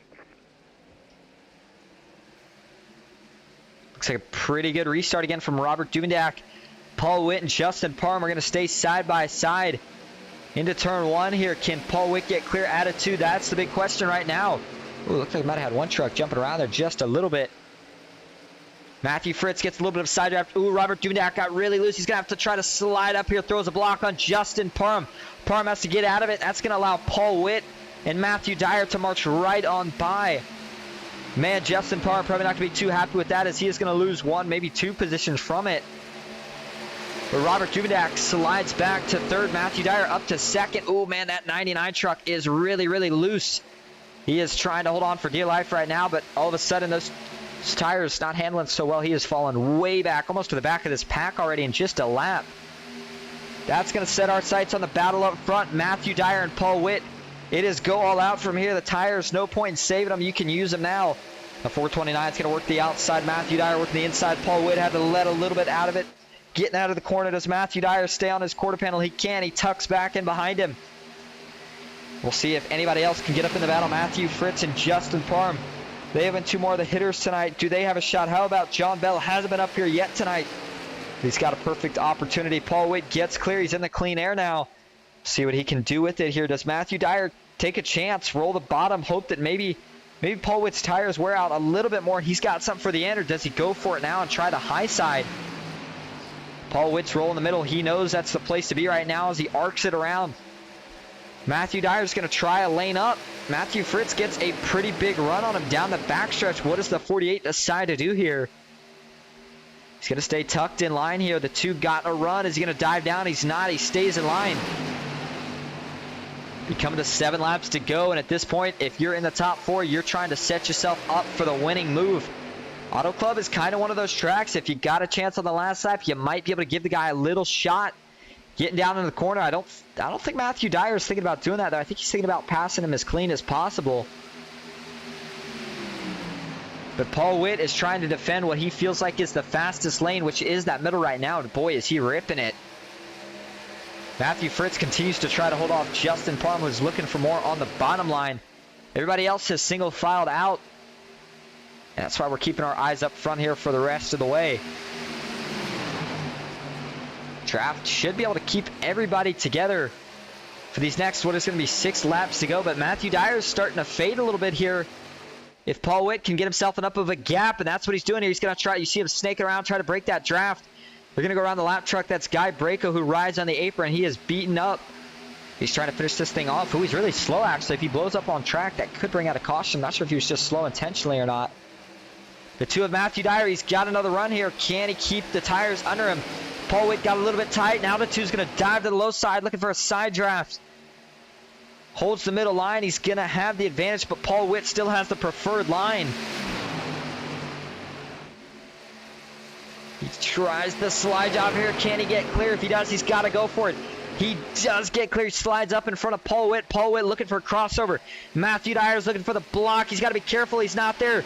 Has to jump back up. Now we see Paul Witt go to the inside. They're trying to make room. Almost dooring each other as they get back down into turn 1. Here comes Matthew Fritz on the top line. He's looking to the crossover. Can Matthew Dyer do it? He does. He gets back under the 429 of Paul Witt. The more these 2 go at it, the 48's looking for a shot to pounce. He goes to the bottom. He's going to give a push down to Matthew Dyer. He knows that the inside's slower. That's why he wants him to stay side by side. Can Matthew Dyer get clear again? He did it last lap. He's going to do it again, and now he's got to try to hold off Paul Witt. He had to throw a block last time. He couldn't hold him off. Can he do it this time? Here we go. Looking for a block. Paul Witt says, all right, I'll take the outside this time. Matthew Fritz choosing that bottom line again. He's trying to keep the top from getting any more momentum than the bottom. 4 laps to go here at Auto Club. Who is going to win it? It is anybody's race in this top 3, maybe even 4 right now. Matthew Fritz back to the top line. You got to wonder, is Matthew Dyer starting to hurt his tires the longer he sits? We said the bottom's the preferred line, but he's not running the bottom the way they were running it earlier. He is trying to run as much throttle as possible on the bottom right now. And Paul Witt is going to get clear this time up to the top. No, not quite. Matthew Dyer still hanging to the side. He's going to go low. This could be an interesting move here. He might get cleared down the front stretch. Taking the shortest way around the track is not quite going to do it. Paul Witt is maybe starting to fade a little bit on the top side. You just cannot tell. Matthew Fritz is going to look a lane higher than both of these guys. Remember, if we can take the white flag under green, this thing will be official. We will not throw a caution on the white flag lap. We will race it back to the checkered. These 2 have kind of stalled out. This kind of reminds me of the Joey Logano, Denny Hamlin battle in real life. Matthew Fritz, I still think he's got something left in the tank. But Matthew Dyer and Paul Witt continue to go at it. Ooh, the 48's going to give a big push right here to Matthew Dyer. He's going to try to keep these two side by side. And I really like what that 48's doing. It's almost like being in the catbird seat. He's hoping these two do something crazy on the last lap, and as soon as they do so, he is ready to pounce. And he would look to go right around the outside. He continues to work a little bit higher and higher each time, seeing if he can get a big run, but it's just not really forming up for that 48 truck, or at least not as much as he's going to need it to here. Matthew Dyer has not made another move since he tucked back behind Paul Witt. Does he save it for the last lap? I think you got to try it in 1 and 2. If you save it till 3 and 4, you get cut off. That may be your last shot at it. All right, the white flag is in the air. That means one more time around. Paul Witt trying to break the draft. Can he hold them all off? Back up to the top. Matthew Dyer follows. Does he look for a dive bomb into one? He's not going to do it this time. He's going to stay tucked in line. Paul Witt continuing to run the middle. Matthew Fritz up top. Here comes Justin Parham as well on the bottom. Final time down the backstretch here in Hollywood. Matthew Dyer is going to get a little bit of a draft. He's going to have one more shot through 3 and 4 and on the front stretch. Does he go high? Does he go low? Does he give him some bumper? He's going to choose neither. He's going to follow right in the wake. Does Paul Witt hold on to it? Oh, he gets loose. Matthew Dyer has got a little bit of a run, but now he gets into the wall. He gave it everything he's got. It's not going to be enough. At the line, Paul Witt holds them all off, and he wins it at Auto Club in a thriller.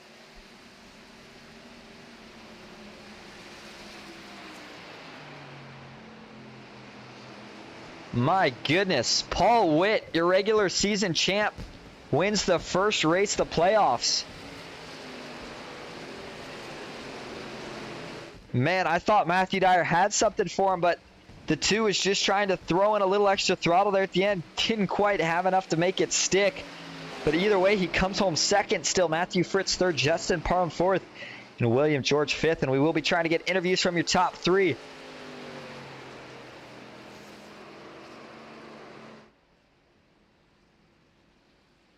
All right, well, tell you what, we know one guy that we're going to see in the second round, and at this rate, with the momentum he's got going, I think we're going to see him in the championship round, and that is Paul Witt in the 429 truck. We look to see if he's going to burn this thing out here on the front stretch. Sure enough, he is. That's William George going around, but this is all Paul Witt's night right here.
All right, we got your top three for interviews. We're going to start it off with third place finisher Matthew Fritz. Matthew, you got a copy? Yes, sir. All right, well, you bring home third tonight. I'll tell you what, you were in my favorite place there at the end. I thought you were sitting in a catbird seat. Saw you giving pushes to Matthew Dyer. I thought you were waiting for those two to make a mistake. What was the plan there coming to the end? Yeah, I was hoping they would make a mistake, and I could just sneak on by. That was my best shot this season to get a win, and I'm just frustrated myself to not do it for the Hickcox Racing and the Manny Rays on top of the hood and sponsor the league. Well, either way, it was a good run tonight. You're setting yourself up really nice for that second race next week. A pretty difficult mile and a half, so we'll see if you can keep the momentum rolling before that goes. I know you want to take a shout out tonight. Manny Rays for the league and being on my hood, Joey Hickcox, Jay Stenson, and Randy Bonomi and Chris Akers tonight here. Great teammates. They helped me out a lot. And thank you for broadcasting. All right, no worries. Well, thanks for talking to us, man, and congrats on the third place finish. Thank you. All right, that is third place finisher Matthew Fritz sliding back down to his team before we talk. The second place finisher, that's the man that I also thought was maybe going to win it, Matthew Dyer. Matthew, you got a copy? Yeah, I got you. Well, man, I tell you what, I thought you were going to get him there out of 4. Looks like maybe just didn't quite stick. The race in there at the end, though, was incredible. Tell us about it. Yeah.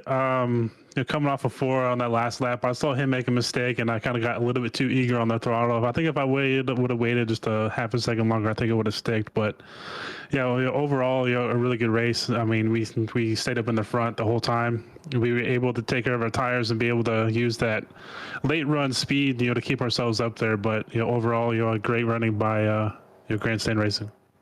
A great run indeed. Well, congrats on the second place finish. Before we let you go, is there anyone you want to thank? Shout out.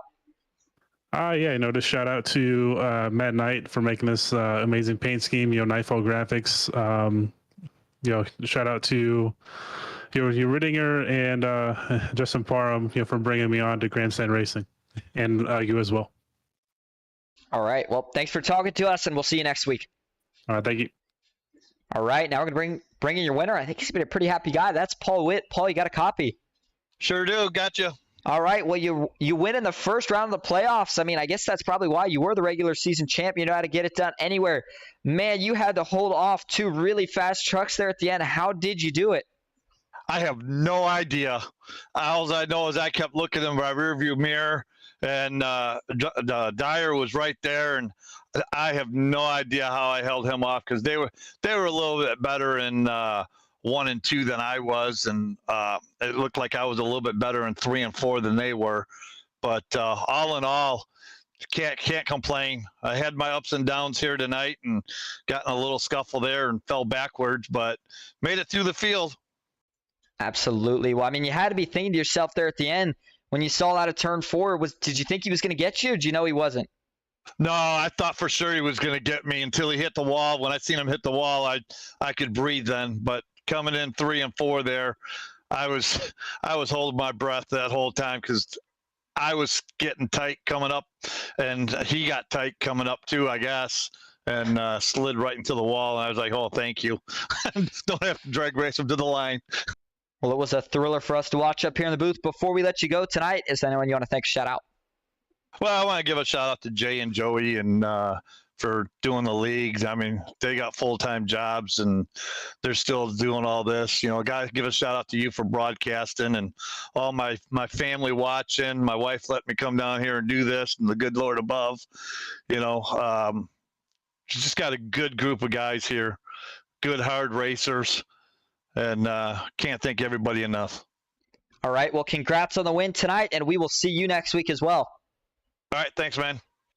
All right, ladies and gentlemen, Paul Witt going over your finishing order. Paul Witt wins it. Matthew Dyer comes in second. Matthew Fritz third. Fourth, Justin Parham. William George fifth. John Bell sixth. Sam Boutwell seventh. William McKellar eighth. Alex Gray ninth. DJ Manish 10th.